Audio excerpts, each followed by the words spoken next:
All right, here's episode 53, part two. Ben Fadden here, recapping this Padres Diamondbacks series. It was a good series, overall because the Padres took 2 out of 3. But the last one was a little bit of a clunker, kind of disappointing based on who was pitching, and obviously the level or bad lower level type of team the Padres were playing in the Arizona Diamondbacks. We'll get to all of that. The Padres just announced who is starting that Astros series coming up, so we'll get to that. But let's start with game one. Padres won that one 7-5. I think it was a pretty good game overall. Chris Paddock made his return from the injured list and pitched pretty dang well. 4 2/3 innings, 1 earned run, 5 strikeouts, didn't walk anyone. I'm a huge, walk guy. I don't, when a pitcher, walks guys, those are obviously free passes, free extra base runners that could come around and score on a mistake pitch. So, excuse me. So it was good to definitely see Paddock control the strike zone and kind of be more aggressive. Obviously, this is returned from the IL with that oblique injury. And if he pitches, well like this is kind of the starts. I mean, you like him to go 5+ innings. He didn't do that, but they're not going to be rushing him back. They weren't. It's not a surprise that that Paddock didn't go very deep in this game, with his first start coming off the injured list. But maybe this is what he needed. Another one of those, breaks like he did earlier in the year when he had COVID, just to kind of reset a little bit, take a little bit of time off, throwing wise, pitching wise, thinking about pitching. So maybe this is a good thing, and they can get that version of Paddock that we saw where he had, 4 or 5 good starts in a row. Hopefully he can do that again down the stretch here in September, because if he can do that, that's a win. Kind of like how Blake Snell is pitching now, which we'll get to on that Tuesday game. Those two guys can pitch like that. All of a sudden you're giving the bullpen, more innings off, and that can only help. And that's games that you don't have to see, Nabil Chrismat or Miguel Diaz or Taylor Williams come in, because you just need innings. And so good start out of Paddock, a really, a better start out of Snell on Tuesday, which we'll get to. But in this game, this first game of the series, Padres win 7-5, their 70th win of the season. Tatis hit his 36th home run of the year to left center on a hanging breaking ball. Definitely made the pitcher pay for that. Hosmer also homered. He didn't, there was obviously the buzz about Tatis homering, and that's not a surprise because he's the front runner for the National League MVP this year. But you also saw Hosmer homer. There wasn't a whole lot made of that, because fans don't like him. They don't like that he hasn't performed up to the level that he should have, or that they expect him to perform up to. But he did hit his 11th home run of the year. I know 11 compared to 36. Hosmer haters are definitely, they can look at that, compare those numbers, but all that matters is what Hosmer can do the rest of the year, because they just need to win games now. And if he can do this and help the Padres win games in September and get them into the playoffs, who knows what happens then. So I'm not trying to say that if he has a great September, it erases the below average play that he's had, in pretty much his entire Padres tenure, but it will definitely help the team win. And that at the bottom line is that's what we want, is the Padres to win. So if any guy that can help them do that, you're going to welcome it. So he hit his 11th home run of the year. That ended up being the game-winning home run. That's 6th run of the game. They ended up scoring another run, but 6 runs was all they needed because they held the Diamondbacks to 5 runs. Again, they improved his 8 games over 500 in this game. And the big takeaway there is Paddock activated off the IL, and he looked pretty dang good. He used his curveball pretty well. Again, the no walks I'm going to point to. So a good start out of Paddock.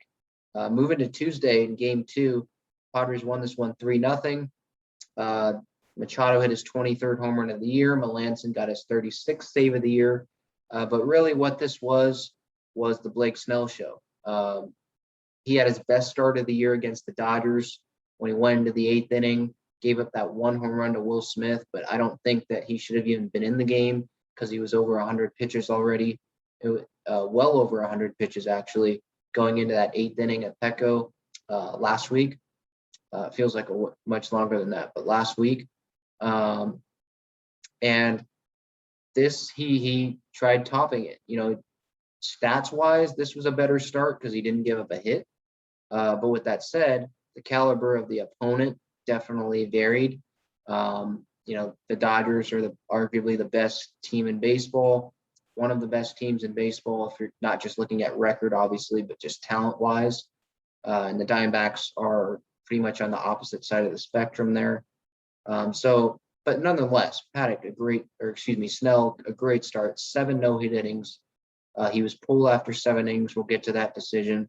10 strikeouts, 2 walks, so kept us walks low, the free passes low, and the strikeouts high. So free passes, minimize those, and then he minimized, obviously, the Diamondbacks making contact and even having a chance of getting on base. So a good start overall, 107 pitches, was pulled after 7 innings. And the big story coming out of this game, or question mark, or whatever you want to do, whatever you want to say about it, was Tingler's decision to pull Snell. But this wasn't a controversial decision to me. People on Twitter, I saw #fire Tingler stuff. That's just people that want him gone or just want to piss off other people, because he should have been taken out of the game. He saw, now what I don't understand, I know this is I'm going off a little bit of a tangent here, but what I don't understand is he pulled him here when he hadn't given up a hit, but then didn't pull him against the Dodgers in the 8th inning. Now, maybe Tingler could argue that, he thought that Snell's stuff was better in that Dodger game at Petco Park last week than it was against Arizona. But he was around the same pitch count. So that would have been interesting to have the media, ask him that. Why did you pull Snell here, but then not against the Dodgers in a closer game? But again, 7 no-hit innings. He should have been pulled.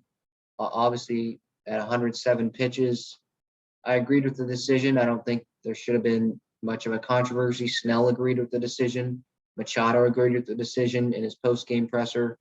The Padres, they understand that Snell, if the Padres are going to get where they want to be, Snell is going to have to step up, because he didn't step up in the first 3 quarters of the year, and now he's had a stretch of 4 or 5 great starts and a string of consecutive great starts, and that didn't happen consistently pretty much the entire year before these few starts. So, but they have to win games now, and so you can't have Snell giving up 7 runs like he did at points during the year, because those are games you're not going to win, and that's opportunities that you give the Reds and even the Cardinals and Phillies now, who are a couple games back in the wild card race, that you open the door for them to gain games on you, and make it harder for you to win and get into the playoffs. So Snell is going to have to keep stepping up. If he has a great September, the rest of the way doesn't even have another bad start, it'll be hard for me. I mean, you can still blame him for the Padres not making the playoffs if that happens. But if he, pitches this well and they miss the playoffs, it's going to be, I'll say this, it'll be harder for me to blame Snell, because if he pitches this great, I mean, you'd think that there would be other places, that you could, blame, not name Blake Snell, whether it's Ryan Weathers or Jake Arrieta, or Darvish, who's kind of struggling now, which isn't a great thing. There's going to be other areas, I think, that you could blame more than Snell, at least down the stretch. If you're only considering the last, couple months of the year, where they were really in a wild card race, because they weren't, let's face it, they weren't really fighting for a wild card. They had that locked up when Snell was struggling. Now that he is pitching well, they're actually in a wild card race. So I guess my point is, it'll be harder to blame Snell for the Padres not making the playoffs if he continues pitching well like this. That's 6 straight starts for Snell where he's allowed 3 or less runs and went at least 5 innings. And he wasn't even going 5 innings at times during the season. And so taking that into the 8th inning against the Dodgers, going 7 no-hit innings against the Diamondbacks. Great job out of Snell. And it's definitely what you want to see. He's confident and attacking the zone. Like I mentioned, Machado hit a bomb. Melanson got another save. So a great all-around victory. 3-0 Padres won that one. 71-62 is their record after this game. That would be their last win of the series, as they would not be able to sweep Diamondbacks. They'd lose today, recording this on Wednesday. They'd lose 8-3 to the Diamondbacks in the series finale to fall to 71-63. This game had a lot going. Darvish on the mound. He recently came off the IL with that back issue. You had Lamet and Taylor Williams activated from the IL. Williams from the 60-day, Lamet from the 10-day, which was obviously way more than 10 days, but he pitched out of the bullpen in Lake Elsinore, just kind of get a feel for that. And then he pitched out of the bullpen in Arizona, which we'll get to. But it was kind of surprising. I wrote a piece for gaslampball.com about 4 pitchers that could benefit from the roster expansion. They could be added to the roster, those 2 extra spots from 26 guys to 28. Daniel Camarena, who else? Miguel Diaz, Reese Kinnear, one of Sean Anderson. I thought those guys, because they've been with the club previously. Taylor Williams wasn't even really a thought for me because he was on the 60-day. I wasn't even thinking about him. And they didn't really provide many updates about Taylor Williams. Not that really many people cared, but he's still another bullpen arm. And Lamet I didn't include on that list just because he would have been on the roster regardless. Chris Matt would have been sent down. Someone would have been sent down in place, for Lamet to replace them if it was a 26-man roster. But anyway, Lamet pitched out of the bullpen. He goes 1 inning, doesn't give up a run, 1 hit, 3 strikeouts, struck out the side there. All right. I don't like saying strike out the side because he didn't strike out every batter he faced. The 3 outs in that inning were strikeouts. I'll put it that way. But the big story here, and the concerning story, as Blake Snell coming into his Cy Young self, like I just talked about, Darvish is struggling now. He had that hip problem going to the All-Star break, had the back problem recently, and he just hasn't really been himself. And he hasn't had a string of 3 or 4 straight starts that were really good, like he was doing, not just for 3 or 4 straight starts, but for pretty much the entire first half of the season. And he just hasn't been the same. Tingler said that Darvish felt fine. At least that's what Tingler told the media. But I really do question if Darvish's back is acting up, if the hip, if he's feeling any of that, because when your back's tight, I mean, I'm not a major league pitcher, but when your back's tight, I assume that it makes it harder to finish and fully rotate on the mound. And so that definitely has to affect the guy when he has back tightness. I'm not saying that he does, but he just isn't locating. It just doesn't seem that he's as aggressive to me.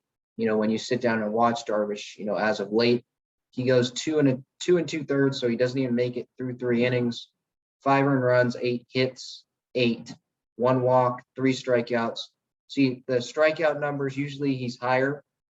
Even when he is struggling, the strikeout numbers are a little higher than 3. So that's where I'm kind of like, you're facing a Diamondbacks team that's not obviously good this year, rebuilding. They're not as talented of an offense as he's faced, the Dodgers and Giants that he's faced, earlier this year.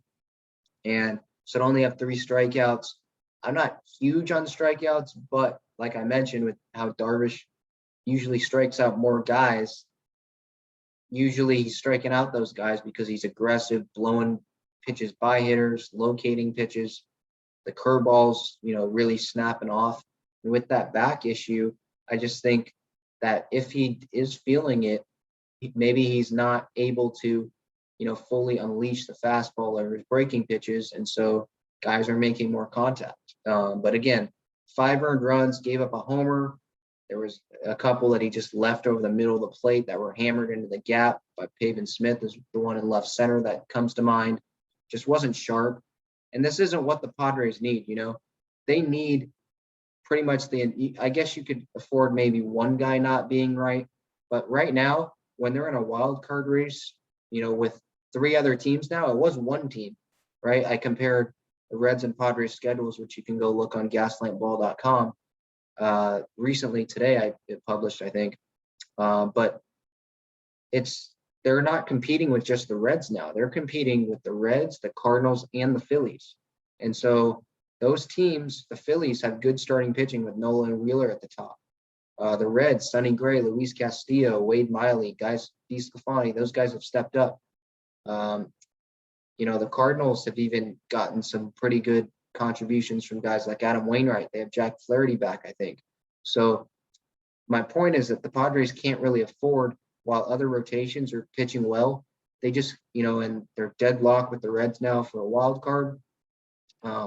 They just can't afford they just can't afford, Darvish not pitching well, Musgrove, Snell pitching well, and then Paddock and Weathers may be struggling. They need like four guys. They need Darvish, Snell, Musgrove, Paddock, and then that bullpen day or Arrieta, you're probably just take whatever you can get. Or they need four guys, whether if it's not going to be Darvish, which I really hope it needs to be, because I'm sorry, I'm not going to rely on Jake Arrieta. But if that's the case, and Jake Arrieta or a bullpen day, I'm more confident in a bullpen day than Arrieta. So let's say it's a bullpen day, Musgrove, Snell, Paddock, those four. I think they need 4 out of the 5 to at least keep them in games, each time in the rotation around, especially with the teams that they're playing, because they cannot afford to lose games when the Reds have such an easy schedule, the Phillies have such an easy schedule, and the Cardinals obviously don't have as hard of a schedule as the Padres do. So Darvish needs to pitch better, obviously. I think he's expecting that. I expect him to pitch better in September. Now, you'd want him to get back to where he was at the beginning of the year, going 7 innings, no runs, 7 innings, 1 run, something like that. But I take 2 or 3 runs, 6 innings, just a strong start. Again, just keep the Padres in the game. I don't believe that the offense is going to continue playing as bad as it did, in that 16-game stretch where they went 3-13 and got swept by Colorado and lost 3 of 4 to Arizona, including getting no hit by Tyler Gilbert, and losing the series to Philly, getting swept by the Dodgers, where every game of the series they can only muster together 4 hits, the most 4 or less hits every game of that Dodger series. I don't expect the offense to do that. So what fans should ask of the rotation, just keep them in the game, 2-3 runs, and just hope that the Padres offense can step up. But yeah, Darvish, you kind of have to be concerned. The Padres obviously don't want to, spread panic. So I don't think they're going to say, oh yeah, the back hurts, his hip hurts, he's feeling it. They're going to say, no, he just didn't have his stuff today. And that's what Tingler pretty much echoed. So that's not a surprise that he said that. I kind of buy it that he just didn't have his stuff because there was a lot of pitches left over the middle of the plate, including that homer to Van Meter. But it just doesn't seem that he's as aggressive with his pitches. So that's something to look at again. AJ Caspel at MLB.com, he posted a graph where Darvish and Snell, their ERAs going, down the season. Both are going in opposite directions, and that's not what you want. Good for Snell, not good for Darvish. Darvish and Snell on paper, obviously going into the year, that was arguably the best. You can make a case, the best 1-2 punch in the game. Dodgers could have an argument for that, but you thought that might have been, the best 1-2 punch in the game. And they both at the same time have not, been consistently great at the same time. Now, when Snell had a great start against, Colorado at Petco earlier this year, or he had a good start, against the Mets at home, maybe Darvish the night before had a good start, so that's one start together. I'm talking about, 3 or 4 starts. So for a couple weeks, 3 weeks where they're both pitching great. You can correct me if I'm wrong at Talking Friars on Twitter and Instagram. or just somewhere on social media for me. You can correct me if I'm wrong, but I just don't think that they've both been consistently great at the same time for, a couple weeks span. And I feel like they're going to need that because you can't, as much as it pains me to say it, you can't really rely on Paddock to pitch great, the rest of the way. Who knows what you're getting out of Weathers. I know he's probably going to pitch out of the bullpen mostly because with Arrieta back, hopefully he stays healthy. And the fact that, he's a rookie, he's probably reaching close to his innings limits. And with the off days that they have, that is one positive, that they can pitch their best pitchers more often. But Padres, the bottom line, I think that they're going to need both of those aces. And then with Musgrove pitching good the rest of the way. Notice I didn't say great, right? You'd think that every time through the rotation, one or two of them maybe pitches great and the other pitches good, but I don't think they can afford two of those three guys, and maybe include Paddock there also, to pitch, bad. Just keep them in the game, I think, is what you got to expect. Ryan Weathers, he did relieve Dinelson Lamet out of the bullpen in this game on Wednesday because of how many off days they have this month. That's why Weathers, you might have been confused why Weathers, a starting pitcher, why the heck is he in the game as a reliever? Well, there's off days. I think there's 5 off days in the next 20 or so days. So the Padres definitely got the good off day schedule for September. They obviously did not get the good schedule itself, playing, playoff teams, except like the Angels for 2. And their luck, they'll probably face Ohtani on the mound. But that's why, because of the off days. And probably he's facing, he's probably looking up at that innings limit. So that's why Weathers pitched.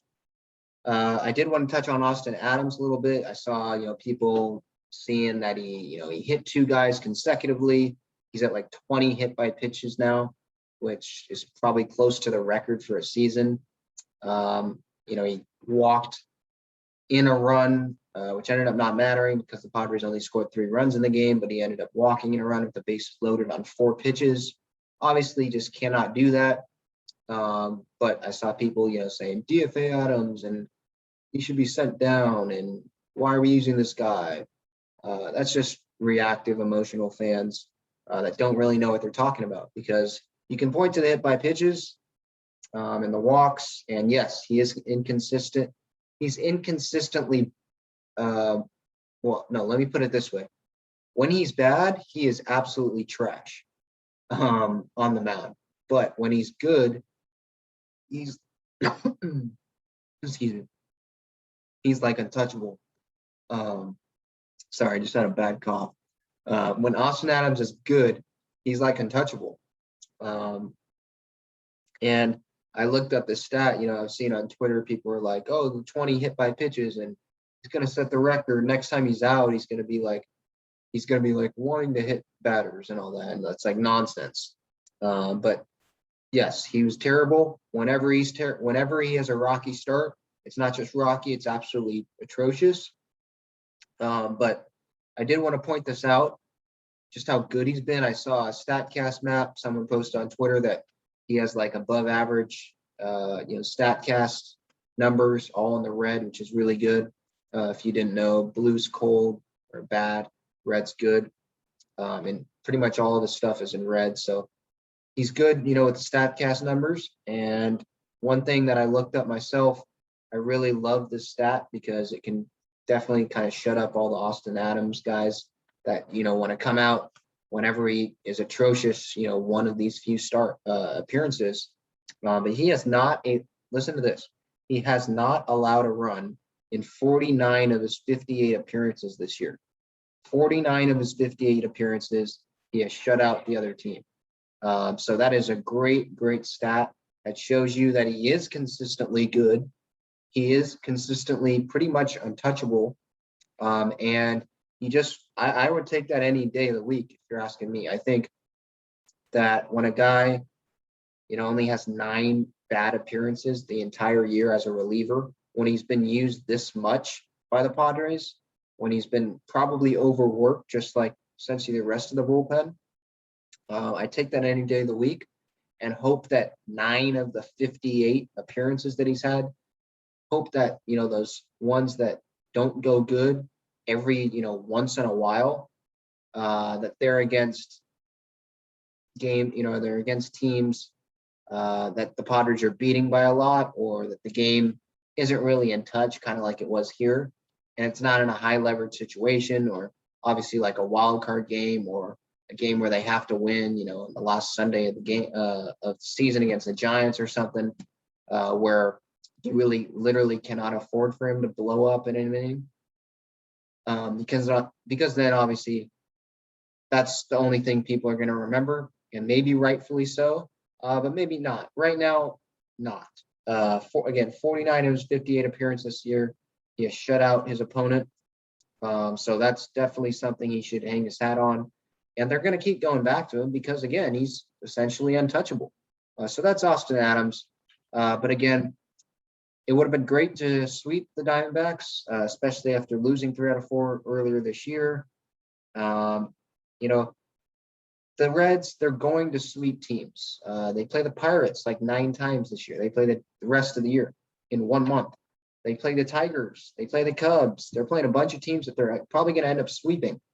And the Padres don't play non-contenders. They play a non-contender, twice this month, the rest of the month. This was their easy schedule. It's gone now.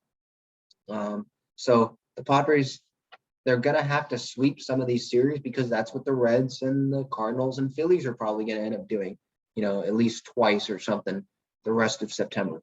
And they're neck and neck with those 3 other teams. So they have to keep pace with them. And you're going to probably have to sweep teams and win games that or win sweep series that you're not supposed to sweep. That's, those series that you're only supposed to win, you actually end up sweeping them. It's probably going to have to happen.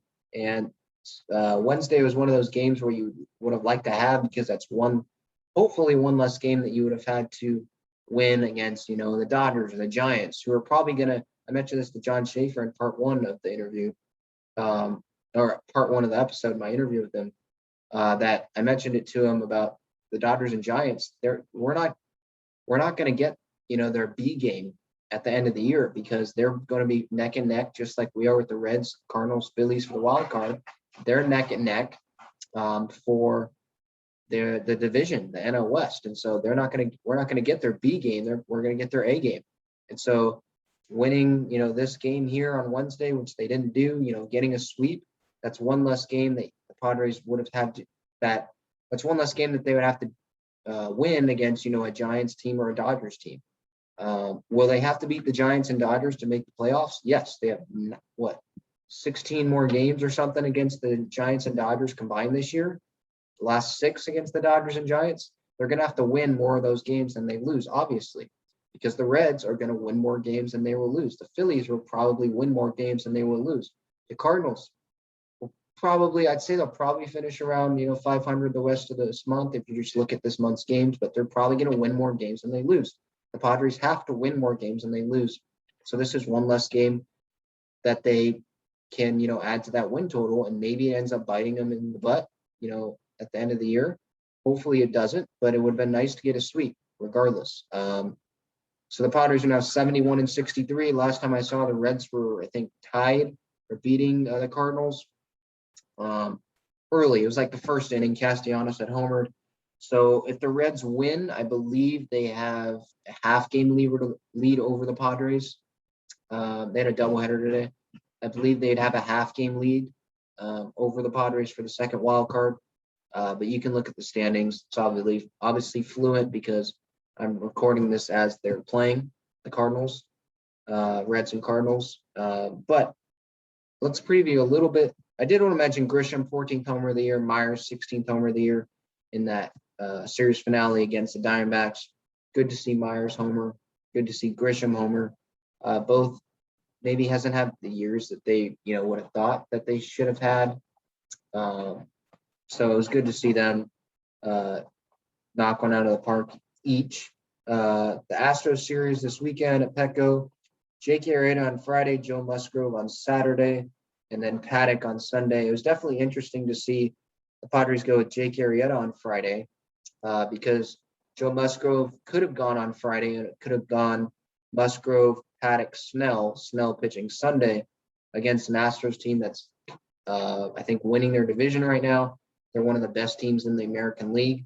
So it's definitely, you want your best pitching out there, and Arrieta is not in that category.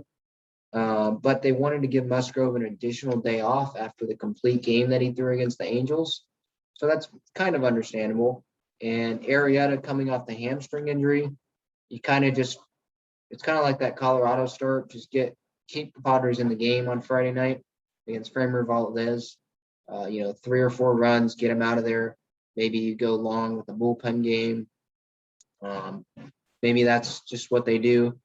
I wouldn't expect Arrieta to go very long, but that's just me. Musgrove, obviously, against Saturday, like I said, Paddock on Sunday, and the Padres obviously facing the Astros. They're probably going to have to have, quality starts out of Musgrove and Paddock because the Astros pitching actually hasn't even been that bad this year. And that definitely didn't, at least I didn't think that was going to be a strength of theirs going into the season. So the Padres have an off day on Thursday.